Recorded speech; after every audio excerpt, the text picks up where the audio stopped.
بسم اللہ الرحمن الرحیم، السلام علیکم ورحمۃ اللہ وبرکاتہ۔ دوستو بزرگوں، جیسا کہ تھمنیل پر آپ نے دیکھا کہ نماز کو توڑنے والی چیزیں کتنی ہیں، آج انشاءاللہ یہاں پر میں نے 12 چیزیں کور کرنے کی کوشش کی ہے جو نماز کو توڑ دیتی ہیں۔ نماز بڑی اہم عبادت ہے، نماز ہماری درست ہو، اللہ کی بارگاہ میں قبول ہو، اس کی ہمیں فکر کرنی چاہیے۔ تو یہاں پر ویسے بہت ساری چیزیں ہیں جو نماز کو توڑتی ہیں، لیکن نارملی جو چیزیں ہو جاتی ہیں، جو غلطی لوگ کر بیٹھتے ہیں، ویسی میں نے صرف 12 چیزیں یہاں پر کور کی ہیں۔ مزید آپ کو کوئی سوال ہو تو آپ کمنٹ کریں گے کہ کیا یہ چیز بھی ہے جو نماز کو توڑتی ہے، تو انشاءاللہ اس کو ایکسپلین کرنے کی کوشش کروں گا۔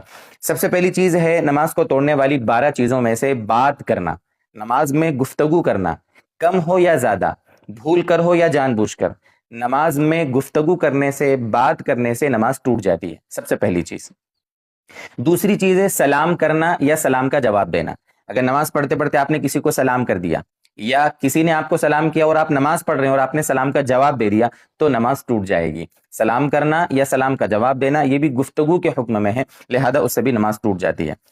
تیسری چیز ہے چھینکنے والے کے جواب میں یرحمک اللہ کہنا۔ کسی نے نماز کے باہر چھینکا یا نماز میں چھینکا، ٹھیک ہے، اس نے الحمدللہ اگر کہا تو اس سے تو نماز نہیں ٹوٹے گی۔ اور جو جواب دینے والا تھا وہ نماز پڑھ رہا تھا، نماز پڑھتے پڑھتے اس نے کسی کے جواب میں کہا یرحمک اللہ، تو یرحمک اللہ کہنے سے بھی نماز ٹوٹ جائے گی۔ یہ ہوئی 3 چیزیں۔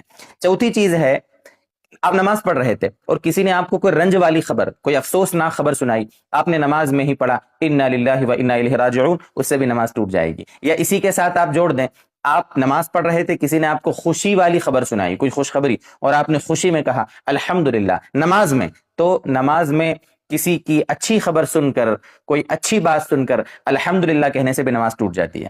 اسی طریقے سے اگر آپ نماز پڑھ رہے تھے اور آپ کے کانوں میں نماز پڑھتے پڑھتے کوئی تعجب والی بات سنائی دی، عجیب خبر سنائی دی، آپ نے تعجب والی خبر سن کر کہا سبحان اللہ، تو اس سے بھی نماز ٹوٹ جائے گی، ٹھیک ہے۔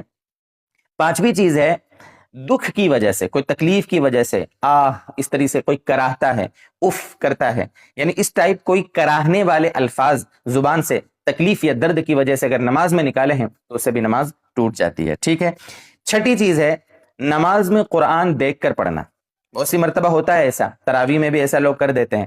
تو دیکھیے اس سلسلے میں اکثر علماء کا احادیث کے حوالے سے یہی کہنا ہے کہ نماز میں اگر کسی نے دیکھ کر قرآن کریم کی تلاوت کی ہے تو اسے بھی نماز ٹوٹ جاتی ہے۔ اس لیے اس کا دھیان رکھنا چاہیے، نماز میں جو قرآن آپ کو یاد ہے زبانی اسی کو پڑھیں گے، قرآن دیکھ کر تلاوت نہیں کر سکتے، اس سے نماز نہیں ہوتی، نماز ٹوٹ جاتی ہے۔ 7ویں چیز ہے اپنے مقتدی کے علاوہ کسی سے لقمہ لینا۔